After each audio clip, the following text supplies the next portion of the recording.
Isaías 6,9 diz assim: Então disse ele: Vai e dize a este povo: Ouvis de fato e não entendeis. Vedes em verdade, mas não percebeis. Engorda o coração deste povo e endurece-lhe os ouvidos. Fecha-lhe os olhos.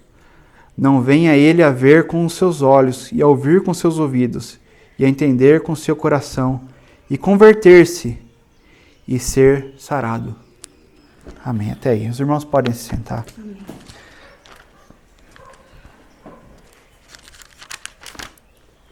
Mateus, no capítulo 13.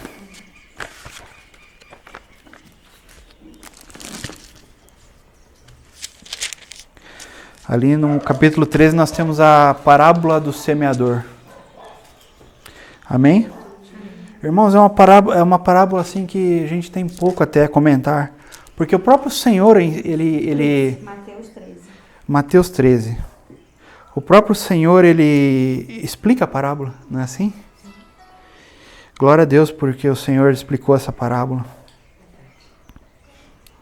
Então não tem como a gente... É uma palavra segura para nós meditarmos, né? Porque não tem dúvida, irmãos. É bem direto, o Senhor explica ela, né? Vamos fazer a leitura aqui do texto e depois a gente comenta alguma coisa e encerra. Tendo Jesus saído de casa naquele dia, estava assentado junto ao mar. E ajuntou-se muita gente ao pé dele, de sorte que, entrando num barco, se assentou toda a multidão.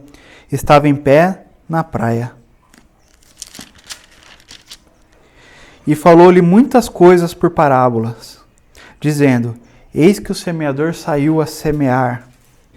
E quando semeava, uma parte da semente caiu ao pé do caminho, e vieram as aves e comeram-na.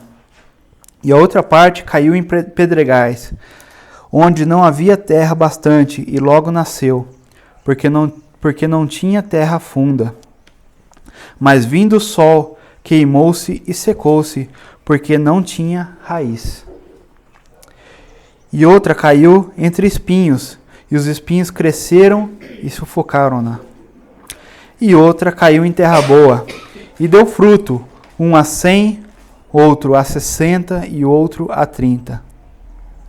Quem tem ouvidos para ouvir, que ouça. Irmãos, então Jesus conta uma parábola, né, de uma pessoa que saiu para semear, né, e lançou essa semente. E nós vemos aqui quatro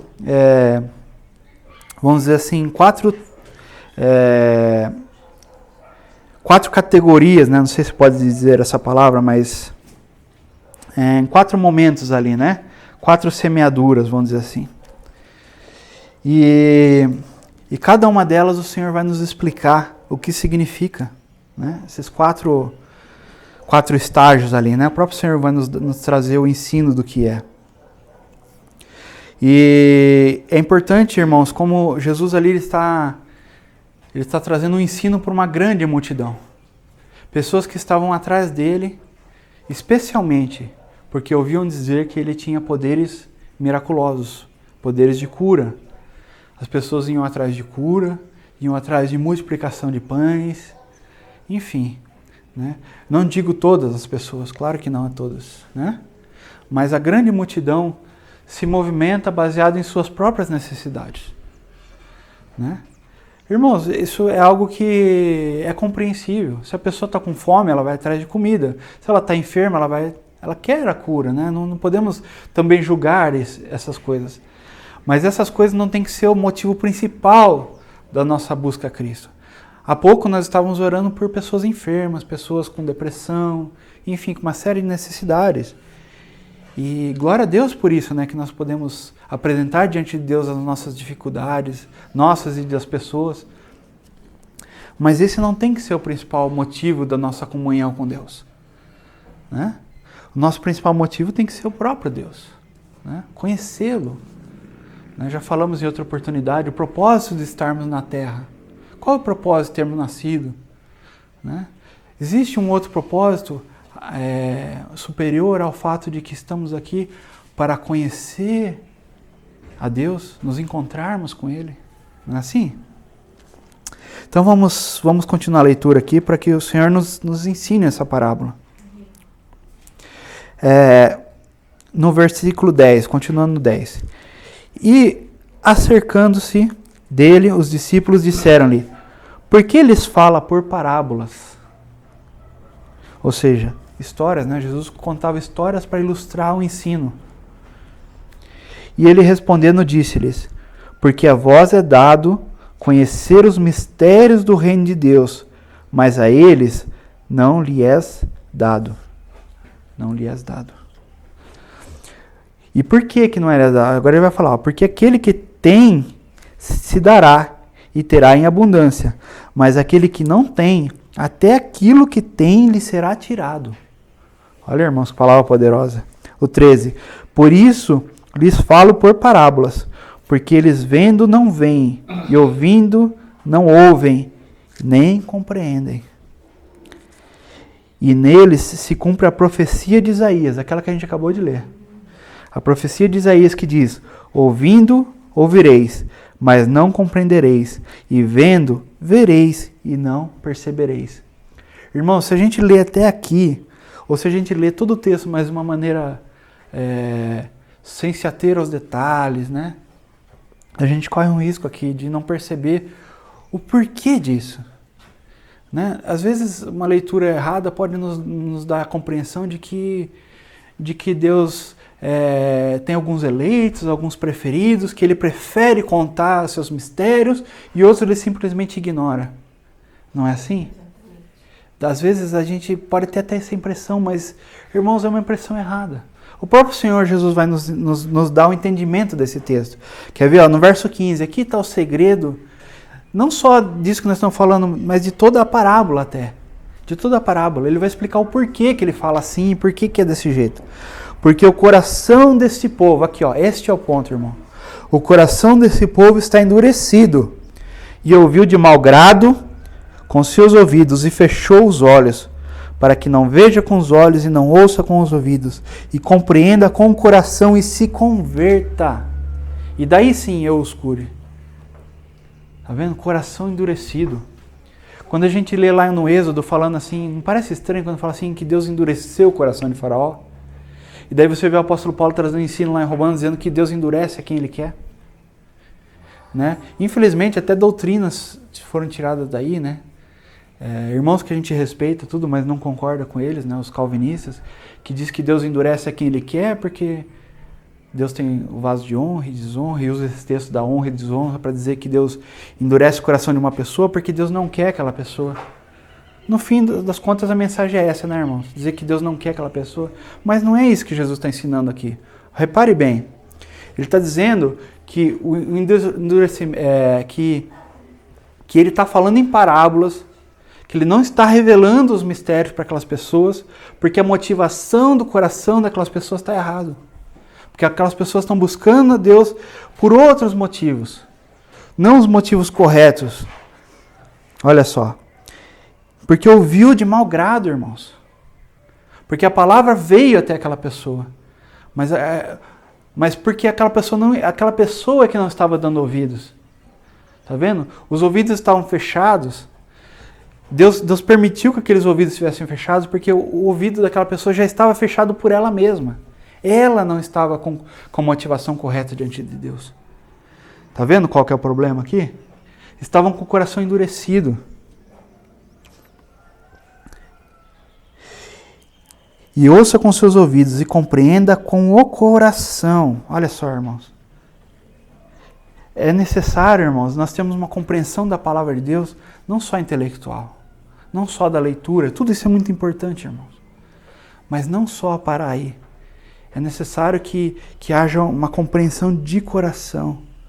Ou seja, a palavra precisa entrar dentro de nós e produzir fruto primeiro dentro de nós, irmãos. Dentro de nós. E daí sim, e se converta. Agora é externo. Primeiro dentro e depois fora. Ou seja, se converta. Quando a pessoa se converte, ela muda a conduta, ela muda o seu agir, a sua procedência. Ela fazia coisas, agora ela percebe que está errado, ela volta. Ela estava indo para um caminho, se converter é o que? Você está indo para um caminho e você muda o caminho. Você volta atrás daquele caminho, né? Conversão de caminho. E eu os cure. E eu o cure. Tá vendo, irmão? Claro que Jesus está falando aqui de uma cura maior até do que a cura física. É uma cura espiritual, irmão. Uma cura interior. É a cura de dentro do homem. Vamos continuar a leitura aqui. Agora sim, com esse entendimento que Jesus nos trouxe aqui, né? Com essa introdução que ele faz à parábola, agora ele vai explicar a parábola especificamente disso.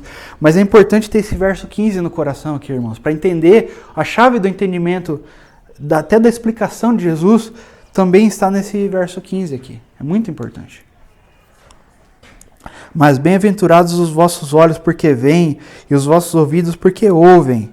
Irmãos, uma observação aqui. Os discípulos, os apóstolos, eles deixaram tudo para seguir Jesus. Tudo. Tá vendo? Não é porque Jesus tem alguém especial. Não, eles deixaram tudo, irmão. Senhor, eis que deixamos tudo e te seguimos. O que havemos de receber, Senhor?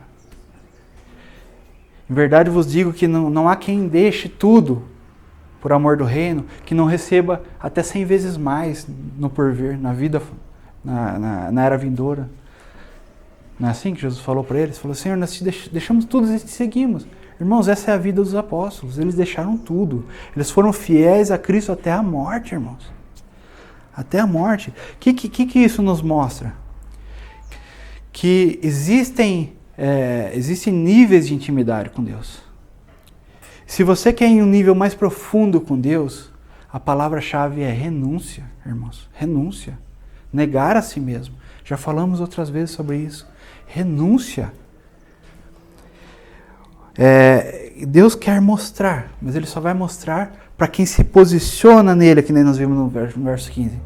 Quem está disposto a ouvir, está com os ouvidos abertos, que está disposto a colocar o coração na palavra, e não somente o entendimento, o coração na palavra. E que está disposto a se converter, e aí sim ser curado pelo Senhor. Aleluia. O 17. Porque em verdade vos digo que muitos profetas e justos desejaram ver o que vós vedes e não viram, e ouvir o que vós ouvis e não ouviram. Irmãos, esse privilégio se estende para nós, irmãos. Nós não vimos o Senhor fisicamente, mas nós temos um privilégio igual, irmãos, igual, porque nós temos o Espírito dentro de nós. Irmãos, os profetas do Antigo Testamento, os crentes do Antigo Testamento, eles tinham o Espírito Santo, mas não dentro deles. Eles tinham o Espírito Santo acompanhando eles, mas não habitando dentro deles. Isso aconteceu depois de Atos, capítulo 2. Só a partir de Atos que aconteceu o batismo com o Espírito Santo. Isso que significa o batismo com o Espírito Santo. A igreja foi batizada com o Espírito. E hoje nós temos o Espírito, irmãos, nos guiando. Olha que privilégio. 18. Escutai-vos, pois, a parábola do semeador. Aqui Jesus vai explicar. E no verso 9 ele vai explicar aquele primeiro ponto, né? Aquela primeira categoria, vamos dizer assim. Aqueles que ouvem e não entendem. Ouvindo alguém a palavra do reino e não a entendendo, vem o maligno e arrebata, e o que foi semeado no seu coração. Ou seja, a palavra caiu ali, né? Veio a palavra de Deus, né? Mas essa palavra nem penetrou, né? Ela já veio aquelas aves do céu, que representam ali o maligno, e já tomou aquilo da pessoa. Não é assim? Quantas vezes nós estamos pregando por aí o evangelho, falando com as pessoas, e aquela pessoa fala assim, aham. Essa semana eu tive uma experiência interessante. Eu comecei a entregar panfleto no ônibus, e eu senti forte no meu coração que eu deveria abrir a boca e não só entregar o panfleto, mas falar naquele ônibus. E eu fiz pela primeira vez um discurso dentro do ônibus. Bem rápido, uma coisa de 3 ou 4 minutos. E eu falei com aquelas pessoas. E aquelas pessoas já estavam com a mente tão cauterizada, irmãos, porque todo dia no ônibus tem alguém vendendo alguma coisa. É impressionante. Todo dia tem, naquele Inter 2 lá principalmente. Vários vendedores. E a maioria deles, pasmem vocês, usando a palavra de Deus para isso. Citando um versículo e tal. Teve um dia até que um me ameaçou no ônibus. Que eu peguei, ele começou a falar ali versículos e tal, e ele querendo vender. Eu peguei, naquele momento eu coloquei o fone de ouvido, e eu estava ouvindo uma pregação. E ele ficou muito irado comigo. Quer dizer, ele estava falando de recuperação de drogas e não sei o quê, que Deus pode fazer isso, que Deus pode fazer aquilo. De repente ele mudou e se irou contra mim e me ameaçou até de agressão física. Eu acho que eu já sei quem é esse rapaz. Eu já peguei um ônibus e ele ameaça as pessoas. E foi assim, irmãos. E então até é compreensível porque que as pessoas ignoram quando a gente começa a falar.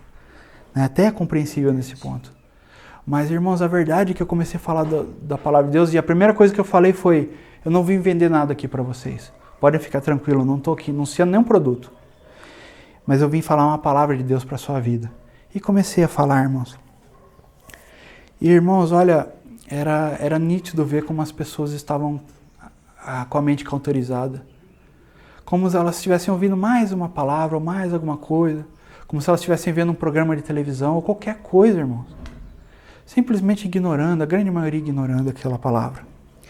Mal sabe elas que é uma palavra que pode ser decisiva na vida delas para sempre, para a eternidade, irmãos. Isso é muito sério.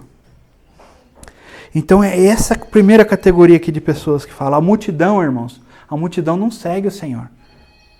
Isso que nós aprendemos aqui nos 4 evangelhos. A multidão não está seguindo o Senhor. A multidão tem os seus próprios interesses e tem a sua própria agenda. Quem segue o Senhor é aquele que deixa a sua vida por causa do Senhor. Esses são os verdadeiros discípulos. O verso 20. Aqui é a segunda categoria aqui de ouvintes da palavra, vamos dizer assim, né? E porém o que foi semeado em pedregais é o que ouve a palavra e logo recebe com alegria. Irmãos, quantos nós conhecemos, né, que recebe a palavra com alegria, né? Mas não tem raiz em si mesmo. De novo eu vou chamar a sua atenção para aquela expressão em si mesmo. Lembra que a gente já falou outras vezes? Em si mesmo, na alma, na psique, na mente. Não tem raiz, irmãos. Antes é de pouca duração e chega a angústia e a perseguição por causa da palavra. Logo se ofendem. Perseguição e angústia. Tá vendo? Como não tem raiz em si mesmo, não tem na mente. A palavra de Deus não alcançou a mente da pessoa. Né? Não transformou a mente da pessoa. E o que acontece com a pessoa? Vem a angústia e a perseguição, aí ela acha que a culpa é de Deus. Lembra, irmão Fábio? Que o irmão estava comentando aqui daquela pregação maravilhosa do evangelista Júlio sobre esse tema, né? A culpa é de Deus. Aí a pessoa vai atribuir a culpa a Deus, os problemas que ela está passando, que ela está enfrentando, a angústia. Por quê?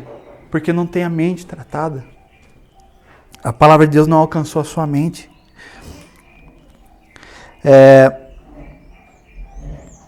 22, a terceira categoria aqui, irmãos, a terceira categoria de ouvintes, vamos dizer assim, né? E o que foi semeado entre espinhos é o que ouve a palavra, mas os cuidados deste mundo e a sedução das riquezas sufocam a palavra e fica infrutífera. Irmãos, os irmãos reparam que nós temos muito contato tivemos na nossa vida, né, muito contato com essas duas categorias. Aquele que ouve a palavra e recebe com alegria, e por causa da angústia e do sofrimento, da perseguição, ele desiste, né? Tem fofoquinha na igreja, ele desiste, né? Qualquer coisinha o abala, ele fica ofendido, né? E essa terceira categoria aqui também, nós vemos muitas vezes essa situação aqui. E o que foi semeado entre os espinhos é aquele que ouve a palavra, ele dá ouvido, mas os cuidados do mundo, irmãos, esse aqui é do nosso tempo, irmãos. Esse é o grande problema do nosso tempo. A sedução das coisas, irmãos. As distrações, né? O mundo que nos apresenta hoje é tanto entretenimento, sabe? Nós estamos vivendo um tempo assim, irmãos. Claro que não em todos os países, mas o Brasil hoje experimenta um tempo de prosperidade. A gente sempre fala de crise e tudo, mas vamos ser realistas, irmãos. Se nós olharmos para a vida dos nossos avós, bisavós, aquelas pessoas passavam muita necessidade, irmão. Hoje nós temos vontade de comer alguma coisa, às vezes até demora para a gente comprar, mas a gente consegue comprar, irmão. E tem disponível para ir lá e comprar. A gente sente vontade de comer uma pizza, vai lá e come, não é assim? Sim. Liga o aplicativo, vai lá e chama. Facilidade. Aplicativos, enfim. Não é só questão financeira, mas a conveniência, né? Isso. A conveniência de você ir lá e comprar o negócio e ter disponível, né? Irmãos, isso aqui é terrível nos nossos dias hoje, irmão. Que as riquezas, as comodidades, as distrações, tá vendo? O que ela faz? Ela sufoca a palavra. Sufoca a palavra. E o que acontece com a palavra? Fica infrutífera. Ela perde o efeito da palavra. Olha que coisa terrível, irmãos. Que coisa terrível. Irmãos, uma hora eu quero mostrar para vocês esses 4 estágios relacionados com a história da igreja, irmãos. Vocês vão ver que é tremendo isso aí. Foi exatamente isso que aconteceu na história da igreja, irmão. Primeiro o diabo perseguiu a igreja, viu que não dava certo, o que ele fez? Casou a igreja com Roma. O Estado, né? O Estado romano foi lá, não pode ir contra eles, ajunte-se a eles. Né? Aí todo mundo começou, de perseguido passou a religião oficial do Estado. Olha aqui, parecia uma benção, né? Foi terrível. E o 4? Irmãos, que o Senhor nos mantenha aqui, irmãos, no 4. Que o Senhor tenha misericórdia de nós. Mas o que foi semeado em boa terra é o que ouve e compreende a palavra. Olha aqui, ó, na mente, ó. Compreende a palavra na psique. Ou seja, não é igual ao segundo que ele não compreende a palavra. E dá fruto. Essa compreensão da palavra, irmãos, entendam aqui também como coração. Sabe? É uma compreensão, mas muito mais que o intelecto. É uma digestão da palavra. É a palavra dentro de nós, trabalhando no nosso ser, irmãos. Trabalhando no nosso ser. E dá fruto e produz 100, outros 60 e outro 30. Irmãos, esse é o grande sinal. A palavra de Deus, ela tem que produzir frutos. Ela tem um objetivo específico. Ela tem que entrar na sua vida e restaurar a sua vida. Mas ela não para aí, porque a palavra de Deus é dinâmica. Aquele que crê em mim, do seu interior, fluirão rios de água viva, que jorram para a vida eterna. Ou seja, ela pula, ela salta para fora. Ela não fica só em você, irmãos. Ela tem que dar fruto nas outras vidas. Nas outras vidas. Irmãos, é natural que quando a gente é pequeno, a gente é um bebê, a gente ser cuidado, ser amamentado, né, ser trocado as fraldas. Depois você cresce um pouquinho e daí tira a fraldinha, aí faz xixizinho no pinico e vai crescendo e vai se desenvolvendo. Você passa a comer comida sólida, não é assim? É natural que seja assim. Né? Existe um amadurecimento. Mas chega um dia, irmãos, que vocês, que nós temos a oportunidade de nos tornar pais e mães. E daí nós não vamos ser mais cuidados, nós vamos cuidar de vidas. Cuidar de vidas. Esse é o ciclo natural, irmãos. O que não é natural é um cristão passar 10, 20, 30 anos e ainda precisar ser amamentado, irmãos. Isso que não é natural. Uma pessoa com 2, 3, com 5 anos, ainda é natural ela ser cuidada, ela ser, né, carregada. Vem aqui, irmão, vamos morar junto, vem cá, sabe? Não desanima não, irmão, e vamos lá. Claro que nós podemos fazer isso com todos, é natural fazer isso com todos. Mas, irmão, chega uma hora que nós temos que ser aquela pessoa que abraça, aquela pessoa que fala, vem aqui, irmão. Entende, irmãos, o que eu estou querendo dizer para os amados?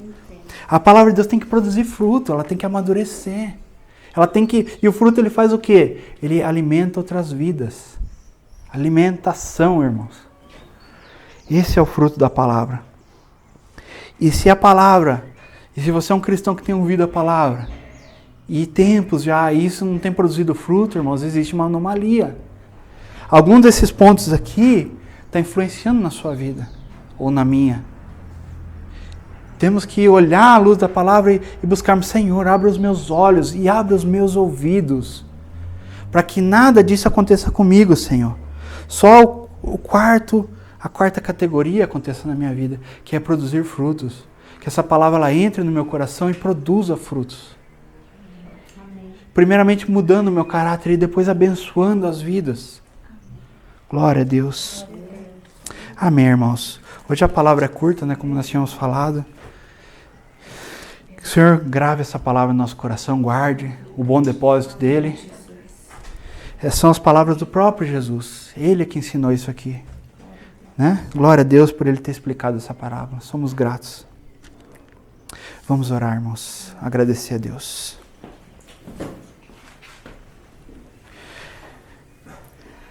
Querido e santo Deus, obrigado, Senhor. Obrigado, Senhor, pela Tua palavra. Obrigado, Senhor, por esse momento de comunhão, de culto, Deus. Obrigado, Senhor. Senhor, confirma a Tua palavra que o Senhor tem entregado a essa congregação, que o Senhor tem entregado no meu coração, Senhor, a todos nós, Senhor. Que essa palavra, Senhor, ela cumpra o propósito que ela tem que fazer, Senhor. Aquilo que o Senhor determinou que acontecesse, Senhor. Ó, Senhor, que essa palavra ela encontre um pouso no nosso coração, Senhor. Que a Tua palavra, ela toda, Senhor, toda a Bíblia, Senhor, ela conquiste o nosso coração, Senhor. Não apenas a nossa mente, o nosso intelecto, os nossos pensamentos, Senhor, mas todo o nosso coração, todo o nosso ser, e dessa maneira, Senhor, moldando a nossa vontade, Senhor, conformando a nossa vontade à Tua, Senhor. Senhor, nos dá ouvido para ouvir a voz do Teu Espírito, a direção do Espírito Santo, Senhor. Senhor, para que não andemos, Senhor, perdidos, Senhor, nas vaidades desse mundo. Ó, Senhor, que essas coisas não nos seduzam, Senhor. Nós sabemos que está por vir um poder sedutor, que há de enganar o mundo inteiro, Senhor. A Tua palavra diz que enganaria até os escolhidos, se assim pudesse. Ó, Senhor, nos livra desse engano, Senhor. Nos dá um coração voltado totalmente para Ti, Senhor, para Cristo e a Sua palavra. Ó, Senhor amado, tem misericórdia de nós, Senhor. Senhor, que nós sejamos, Senhor, como essa quarta categoria de ouvintes, Senhor. Que não são apenas ouvintes, Senhor, mas são aqueles que ouvem e guardam a palavra. E depois, como produto dessa palavra, Senhor, que haja, Senhor, a produção de frutos para a glória do Teu reino. Amém, Jesus. Ó, Senhor amado, ensina-nos, Senhor. Conduze-nos para Ti mesmo, Senhor. Nós e as nossas famílias, Senhor, os nossos filhos, Pai.